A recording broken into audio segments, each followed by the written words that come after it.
I was 31 years old and my mother still called it an allowance. How much does your mother give you every month? My sister Ashley had asked at last year's Christmas dinner, loud enough for everyone to hear. 1,000? 1,500. That's between Mom and me, I'd answered quietly. So embarrassing, my brother Trevor had muttered to his wife. Still living off Mom at her age. Now, at Thanksgiving dinner in my parents' Connecticut estate, the subject had come up again. I was setting the table, my usual role at family gatherings, when Mom swept into the dining room with Ashley and my Aunt Linda. I've been thinking, Mom announced, examining the silverware placement I'd just completed and immediately rearranging 2 forks. Madison is 31 years old. Still taking money from us every month. It's really become unseemly. I continued folding napkins. Okay. Ashley laughed. That's all you have to say? What would you like me to say? Mom turned to face me fully. She was wearing a cream silk blouse that cost more than my rent and her signature pearls. I'd like you to show some initiative.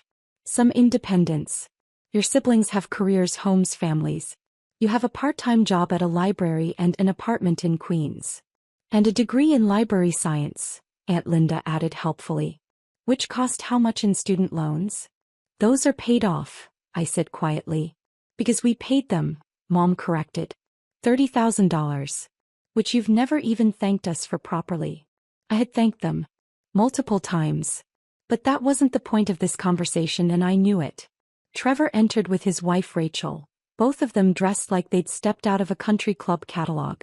Are we talking about Madison's allowance? Trevor asked. Please tell me you're finally cutting her off. We are, Mom said decisively.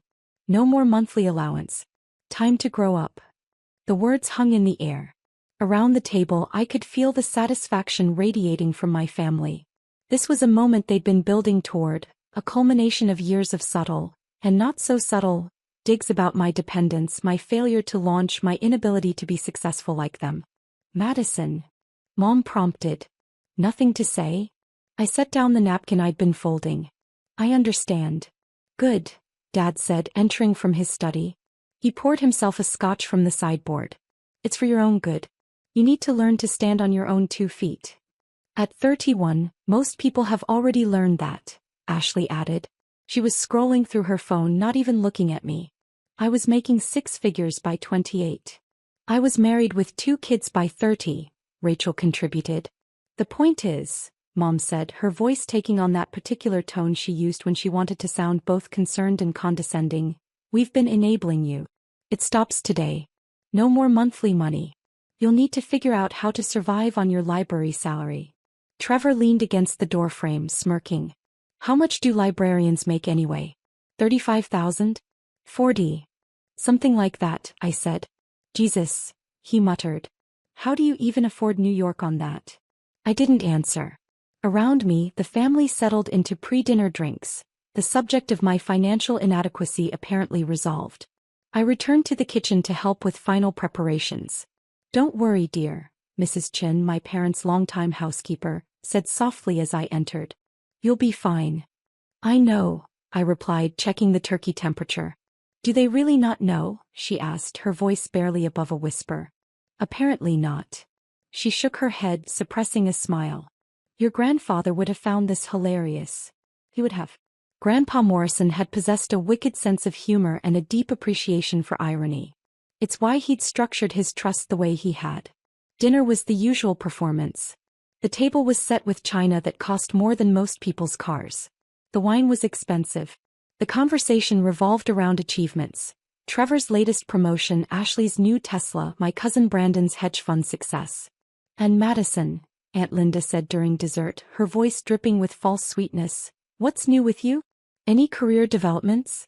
Promotions? Dating anyone? Nothing exciting, I said, taking a small bite of pie. Still just checking out books? Trevor asked. Something like that. Mom sighed dramatically. Well, perhaps without our support you'll be motivated to aim higher. Find a real career.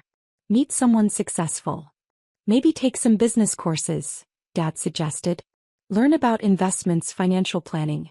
Things that matter in the real world. Ashley laughed into her wine. Can you imagine Madison managing money? She can barely manage her own rent. I caught Mrs. Chen's eye from where she was clearing plates. She pressed her lips together, fighting a smile. The allowance stops effective immediately, Mom announced as if she hadn't made this clear enough already. No more monthly deposits. You're on your own. I understand, I said again. You keep saying that, Trevor observed. But do you really? Do you understand that you'll need to budget, to cut expenses, to actually work for a living like the rest of us? I believe I can manage. Ashley set down her phone, looking at me directly for the first time all evening. You know what? I think this is going to be good for you.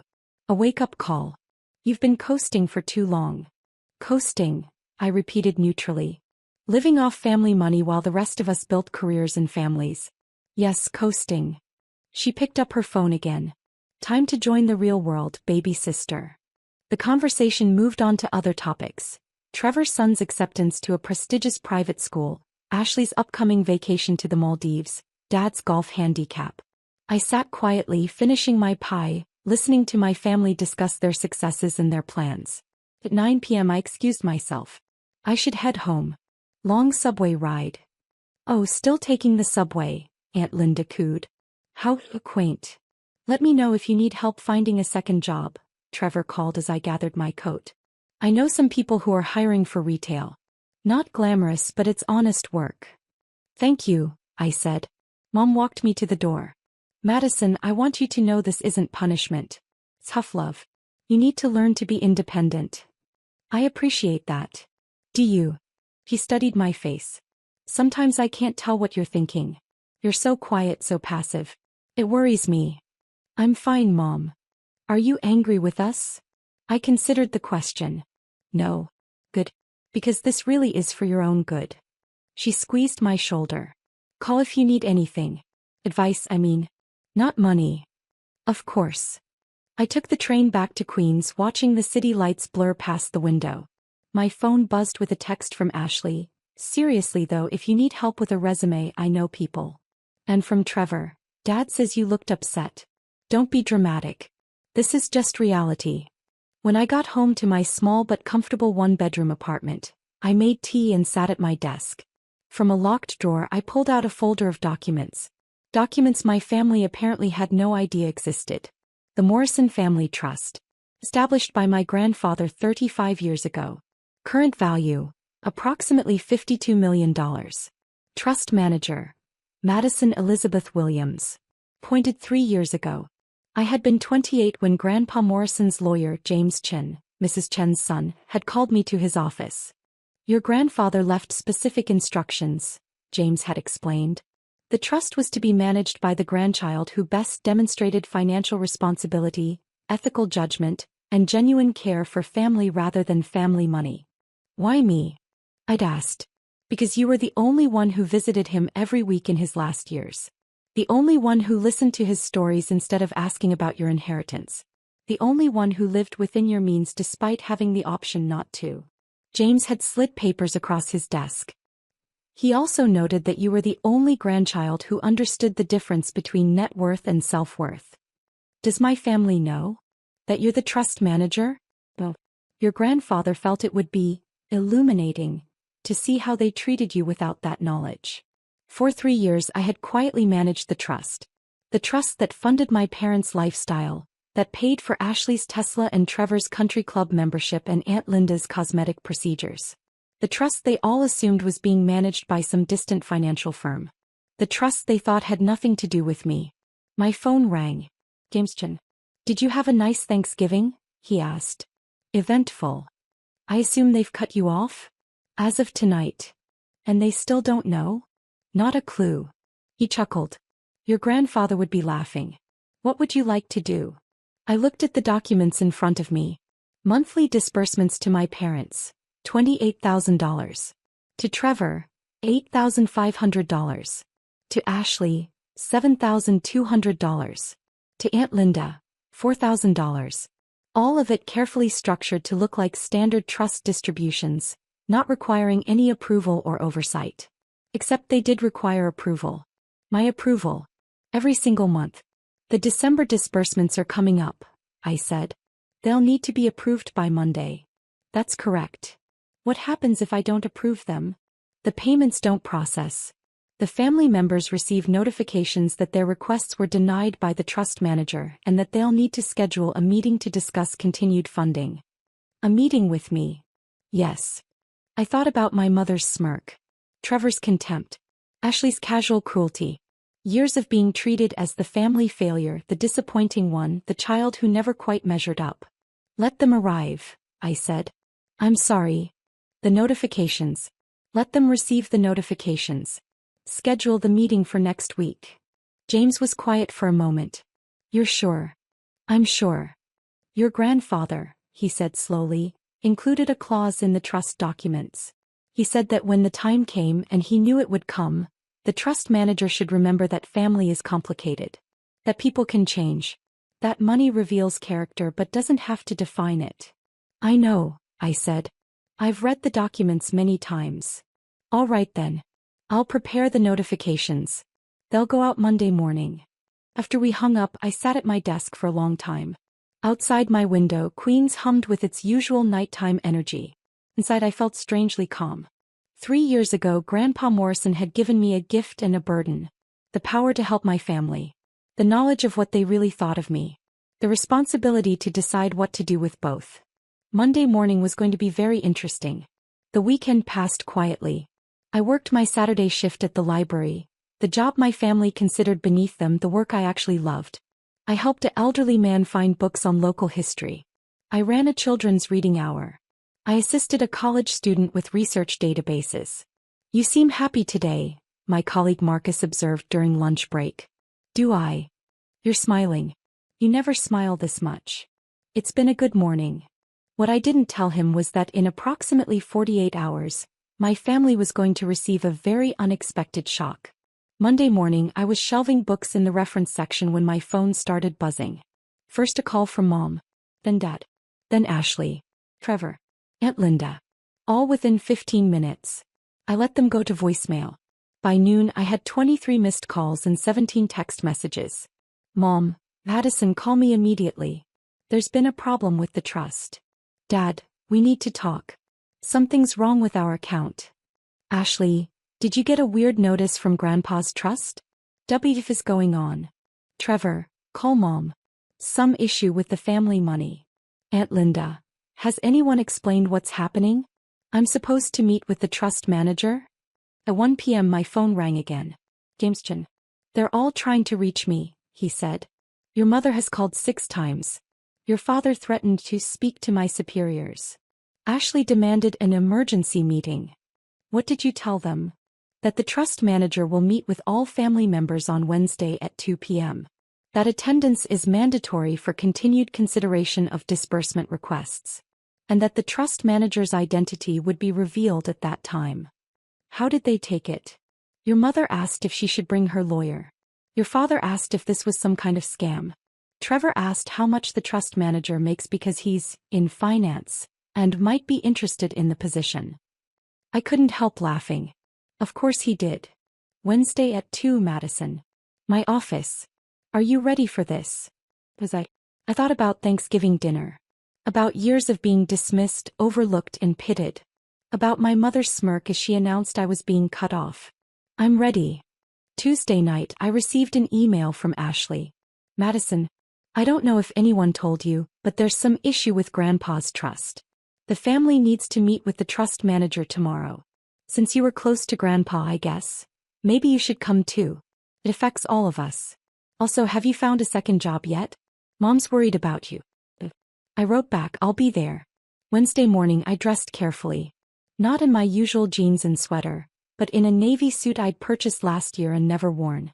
I styled my hair. Put on makeup. Wore the pearl earrings Grandpa had given me for college graduation. When I looked in the mirror I saw someone professional, composed and confident. Someone my family wouldn't recognize. Chin and Associates occupied a suite of offices in Midtown Manhattan. When I arrived at 1:45 p.m. the receptionist smiled. Ms. Williams. Mr. Chin said to send you straight back to the conference room. Thank you. The conference room was large, with floor-to-ceiling windows overlooking the city. James was already there along with 2 associates. Documents were arranged neatly at the head of the table. You look very official, James observed. I feel very official. Your family is in the waiting room. They arrived early. Together. Your mother brought her lawyer as predicted. Let them wait a few more minutes. At exactly 2 p.m., James's assistant showed them in. Mom entered first, followed by Dad, Ashley, Trevor, and Aunt Linda. Mom's lawyer, a severe woman in an expensive suit, brought up the rear. They all looked stressed, confused, and slightly angry. Then they saw me sitting at the head of the table. Madison. Mom stopped. What are you doing here? Please sit down, James said, gesturing to the chairs arranged on the opposite side of the table. Why is Madison here? Trevor demanded. This is a family financial matter. She doesn't need to be involved. Actually, James said calmly, Ms. Williams is the reason you're all here. Ashley frowned. What does that mean? I met her eyes steadily. It means I'm the trust manager. The silence was absolute. That's impossible, Dad said finally. It's documented fact, James replied. He slid papers across the table. Madison Elizabeth Williams has been the trust manager for the Morrison Family Trust for the past 3 years. She has sole authority over all disbursements, investment decisions, and distribution schedules. Mom's face had gone pale. This is a joke. It's not, I said quietly. Grandpa Morrison appointed me trust manager when I was 28. I've been managing the trust and approving your monthly disbursements ever since. But you're... Ashley couldn't seem to finish the sentence. I'm what? I asked. A librarian? Living in Queens? Taking an allowance from Mom? Trevor leaned forward. If you're the trust manager, why would you take an allowance from Mom? I don't, I said simply. I never have. The money that appears in my account every month comes from the trust. The same trust that funds all of your lifestyles. I approved it for myself just like I approved it for everyone else. Mom's lawyer cleared her throat. Ms. Williams, if you're claiming to be the trust manager, we'll need to see documentation. Proof of authority. Verification of. James slid a thick folder across the table. Complete documentation. Trust appointment papers signed by Morrison Family Trust founder William Morrison 3 years ago. Madison's credentials as a certified financial manager. She completed her certification 2 years ago. Monthly disbursement records for the past 36 months, all bearing her approval signature. Investment performance reports. Everything you need to verify her authority. The lawyer opened the folder, scanning the documents. Her expression shifted from skepticism to surprise to something like professional respect. These appear to be in order. They are in order, I said. I've been doing this job for 3 years. The trust has grown from 42 million to 52 million during that time through careful investment and management. Dad was staring at me like he'd never seen me before. You've been managing our money? The family money, I corrected. Grandpa's money, distributed according to his wishes and my judgment. Your judgment. Ashley's voice was shrill. You work part-time at a library. I work full-time as a trust manager, I replied. The library job is what I do because I enjoy it, not because I need it. I earn $185,000 annually as trust manager, plus performance bonuses. Trevor looked like he might be sick. You make $185,000? Plus bonuses, James confirmed. Last year's performance bonus was $42,000. Madison has consistently exceeded benchmarks for trust growth and responsible management. Mom found her voice. Why didn't you tell us? Grandpa specifically instructed me not to, I said.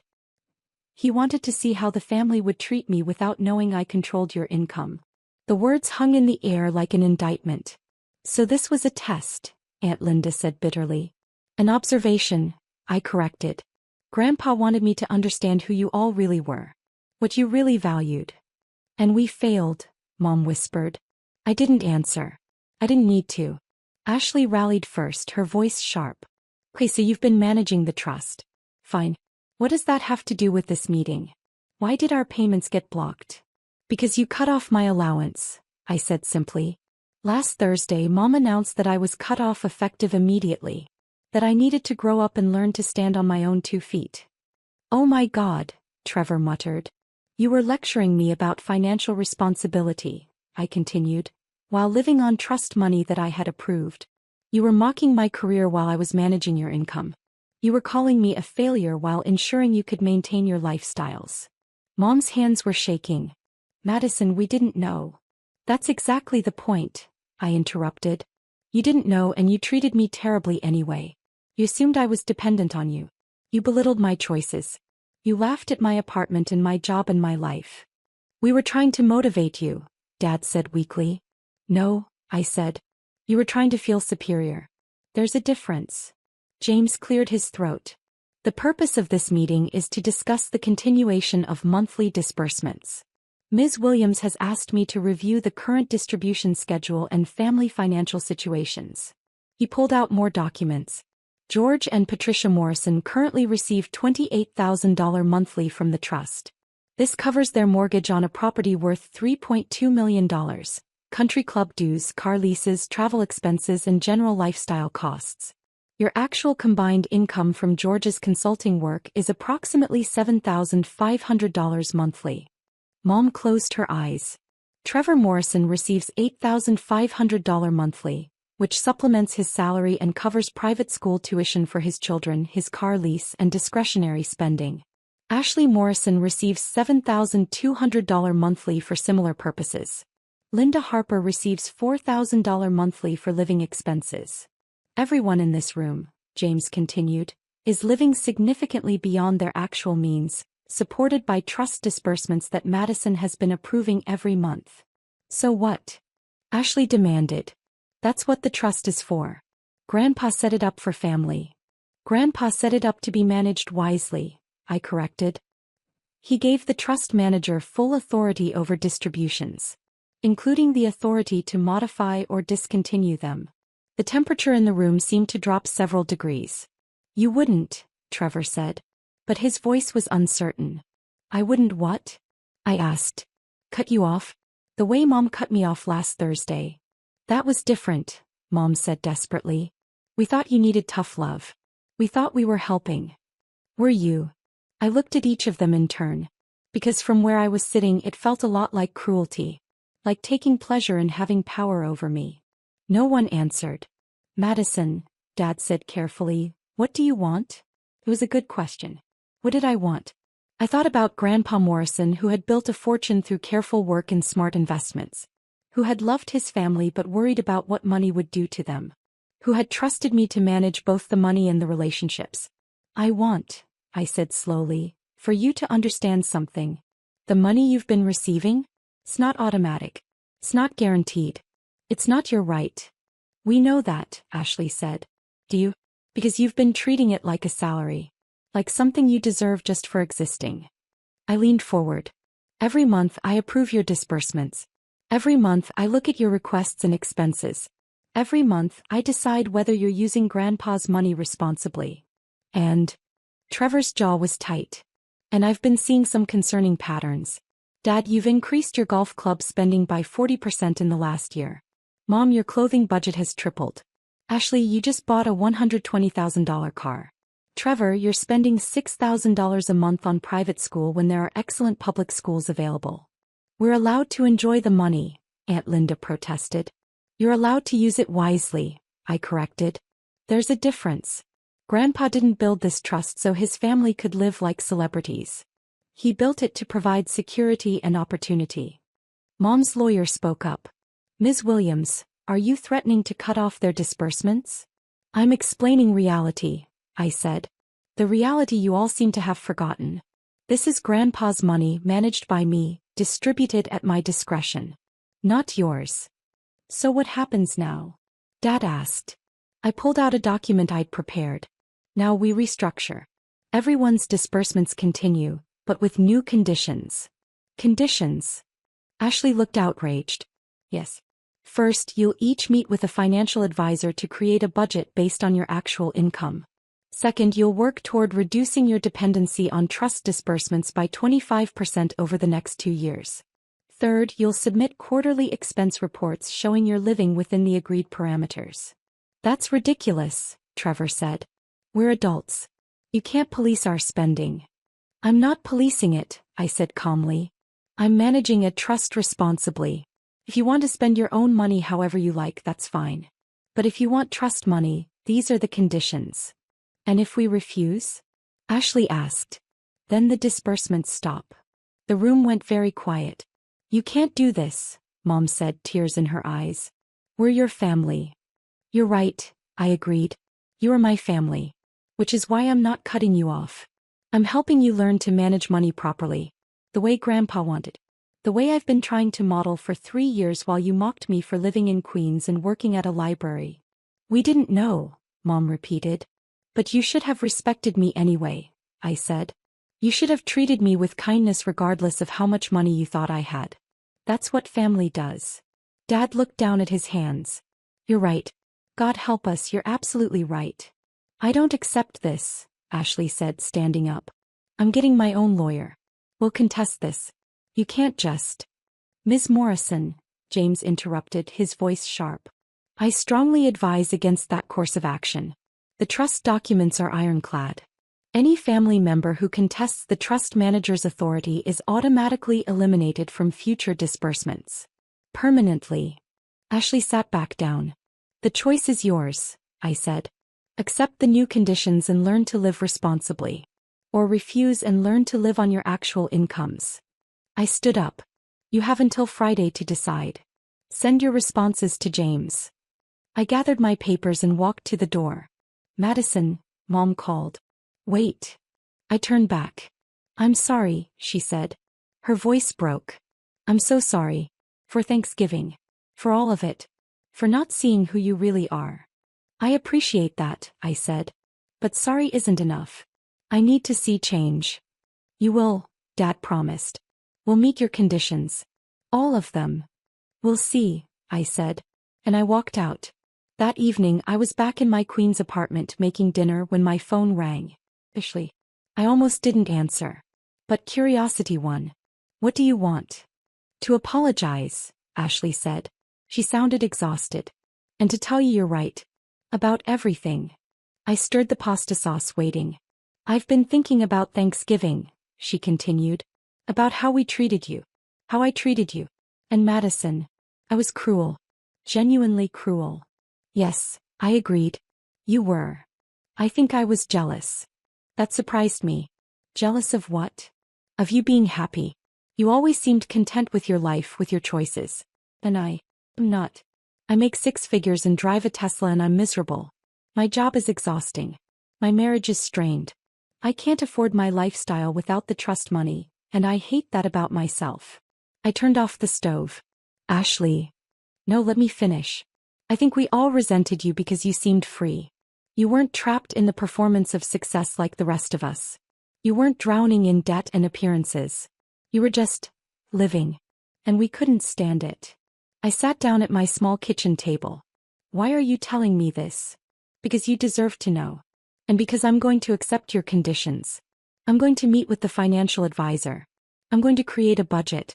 I'm going to learn to live within my actual means. She paused. But I'm also going to apologize properly. 4 years of being a terrible sister. I appreciate that. Do you forgive me? I thought about it. I don't know yet. But I'm willing to see if you can change. That's more than I deserve, Ashley said quietly. Thank you. After we hung up, I finished making dinner. My phone buzzed with text. Trevor, accepting the conditions. Let's talk soon. Dad, Mom and I are meeting with an advisor tomorrow. We'll do better. Even Aunt Linda, you're tougher than you look, kid. Respect. I ate my pasta and watched the city lights outside my window. Somewhere across town, my family was grappling with a new reality. One where I wasn't the failure. Where I wasn't the one who needed to grow up. Where I was and had always been exactly who I needed to be. 6 months later, I had dinner with my parents at their house. A Thursday evening tradition we'd reinstated. The financial advisor says we've reduced our monthly expenses by $8,000, Mom said, showing me their budget spreadsheet with genuine pride. We canceled the country club membership. It was excessive. And I'm taking on more consulting work, Dad added. It's actually refreshing being productive again. Ashley moved to a smaller apartment, Mom continued. She says it's actually made her happier. Less pressure to maintain appearances. And Trevor's kids love their new school, Dad said. He was worried, but they've adjusted beautifully. I sipped my wine. I'm proud of you. All of you. Madison, Mom said carefully, can I ask you something? Of course. When you were managing the trust all this time, seeing how we treated you, why didn't you say something? Why didn't you tell us? I thought about it. Because Grandpa wanted me to learn something too. He wanted me to understand that real worth doesn't come from other people's recognition. It comes from knowing yourself. He was a wise man, Dad said. He was, I agreed. And he loved you. All of you. Even when you made it difficult. Like we loved you, Mom said. Even when we didn't show it properly. Even then, I agreed. We ate dinner. Simple food, honest conversation, real connection. Outside, the sun set over Connecticut. Inside, slowly, we were becoming something we'd never quite been before. A real family. Not the performance of it. The authentic thing. After dinner, I drove back to Queens. My apartment was small but comfortable. My job was fulfilling. My life was exactly what I wanted it to be. And every month, I logged into the trust management system and approved disbursements for my family. Not because they demanded it. Not because they expected it. But because that's what family does. When they're trying. When they're changing. When they're finally, genuinely seeing each other. The next Thursday, I had tea with Mrs. Chen. Your grandfather would be proud, she said. I hope so. He wanted you to understand that money is just a tool. The real test is what you build with it. I looked out at the city I loved, the life I'd built, the family I was slowly helping rebuild. I think I'm starting to understand, I said. And I was. 1 year after the revelation, the Morrison Family Trust continued to provide disbursements to family members. Now reduced by 35% as everyone learned to live within their actual means. Ashley started a blog about financial transparency. Trevor became an advocate for public education. My parents downsized to a smaller home they could actually afford. I still worked at the library 3 days a week. Not because I needed to, but because I loved it. Because success isn't measured in dollar signs. It's measured in purpose, in peace, in knowing who you are regardless of what others think. Every Thursday I managed the trust that Grandpa Morrison had built. And every Thursday I remembered what he'd taught me, that real wealth isn't what you have. It's who you are. And I was exactly who I wanted to be.